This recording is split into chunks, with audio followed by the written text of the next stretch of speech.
Here, birthday girl. Oh, a wedding. Really?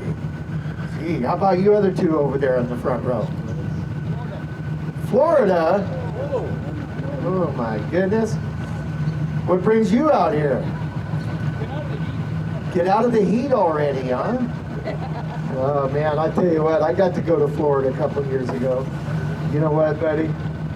I'm never going back there again. I'm never going to Disney World, I can tell you that. They certainly almost killed me. I go, no, I can't do it. I can't do it. Yeah, you can. No, I can't. No, I can't. Yeah, you can. Trust me. It was not near as much fun for me as it was the little ones. All right, second row, what do we got? Softball tournament. Ah, right here for the Boatnik thing? Cool. Have they started? Tomorrow morning at 7. Well, good luck, you two. All right, what do you got, third row? Alaska? All right, welcome aboard. I've been there too. How about fourth row? Birthday. Oh. Graduation. Vegas, go Raiders. Oh. I'm a local, I'm going to claim locality. You're going locality. I live here. You're right here. All right. Come on back, next row. With friends. Second year anniversary. Second year anniversary. Big hand out there. All right, we got birthday boy back here. How about you two? You. You know who. Birthday man. Just taking them out for their anniversary. Proud mom and dad. Cool. Way to go. All right, next row. Arizona. Arizona. Weird cousin. Yeah. Whoa. Now we're getting too personal. Way too personal. All right, back row. What do you got? Minnesota. What's bringing you out? Sister. All right. Cool. All right, so anyway, you know what? Somebody's going to always ask me, Craig, what's the property sell for? Let's get it out of the way. The house on the left. This one right here is kind of a strange deal. 5 acres in the county, just outside of the city limits. They had this property on the market for 2 or 3 years. They finally had a buyer for it for kind of an even $2 million. Well, when they went in to get the inspections, you got to do inspections and stuff, they found the house was a complete gut job. Even though it looked very similar to what's up there. It had all kinds of termite issues, stuff like that. So they ended up tearing it all the way down to the foundation. 2 summers ago, they built that new beautiful home up there. And it's not for sale, but I was told by multiple realtors that one would probably list in the neighborhood of $3.5 million. So river frontage, you're going to pay about double of what you pay in the county as well.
have you guys know I'm being as gentle as I can.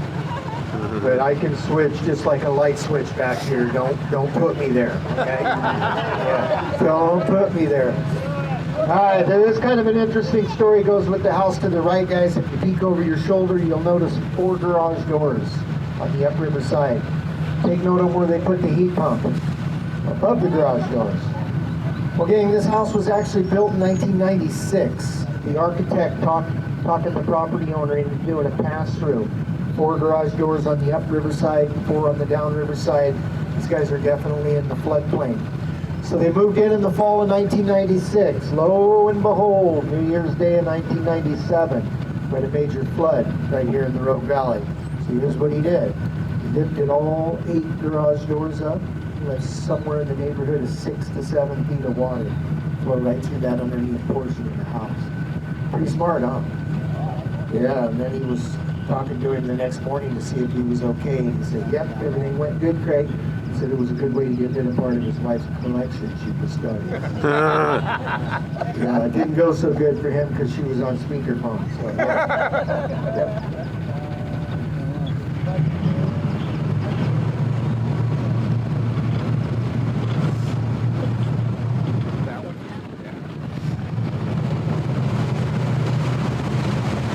So again, this is known as the Eisman-Stillwater area, where we're going to idle here for a little ways. This is kind of the last of the residential area as we travel downriver. Once we get below the big flat, they're not going to wade back. Okay, don't start already. The season's just beginning, for God's sakes. They're still waving on the way home. Yeah. Anyway, I do have to do a little courtesy idle for a little ways for the docks and so forth in front of us. And while we're doing that, I don't know, we got a lot of birthday people out there. You guys want an early spin or not? Yeah. No, who said that? No barrel roll. Yeah. What did you say? That would be a neat I invention. heard what you said. No barrel roll. It's way too cold for that. All right, so we are going to talk about hanging on though. We got some newcomers on board. If you're not holding on properly, then I got to get grumpy with you. And I certainly don't want to start my day off grumpy. So front row, you're my indicator. Sir, in the very front left-hand corner from Florida, you're up. Reach over and grab that pad right by your left ear. You got it. Take your other hand on the seat back behind your lady and stretch your arm out. Look what I just did for you, girl.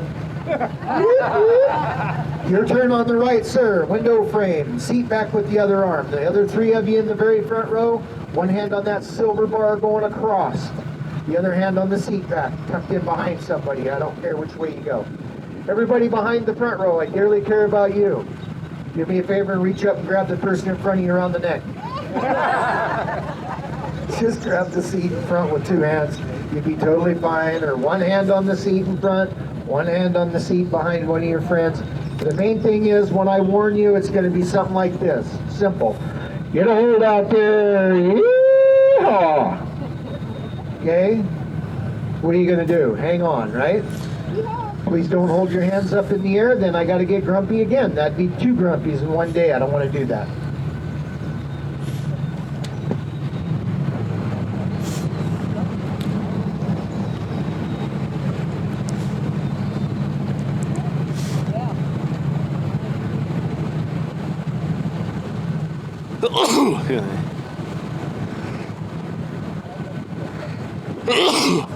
Perfect timing.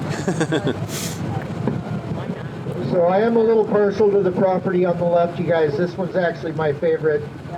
And we're pretty tight, little tight-knit group of boat drivers with the property owners over there. They always do a little kickoff party for us right before the season starts.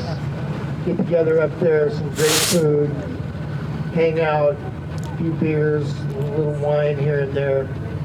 So these guys bought this property from their friends about 6 summers ago. We call it the good guy deal. They paid an even, cool, smooth $2 million for the property and the house.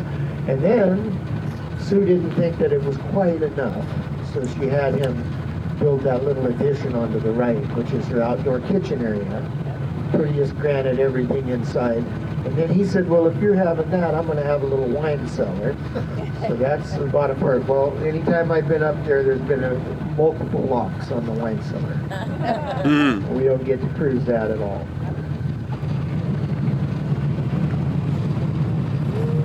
And we do have some little kiddos out there, so I will tell you guys, if you keep looking over your left-hand shoulder in just a minute, I'm going to take you through a little piece of Jurassic Park. You're not going to see this every day.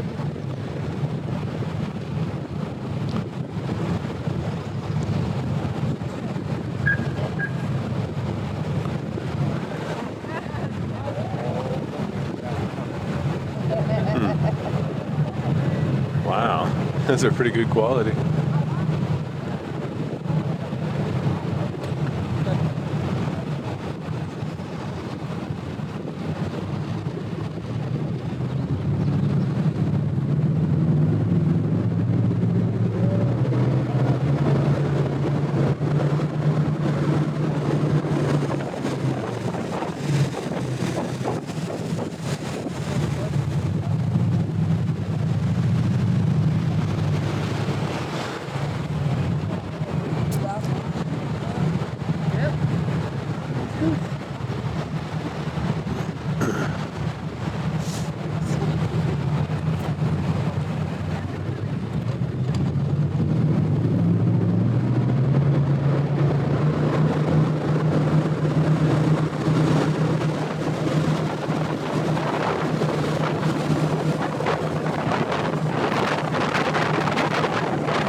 Alright, I took a good look at you. You guys look like you were locked in nice and tight. Be mindful, that's about as slow as we could possibly spin this thing.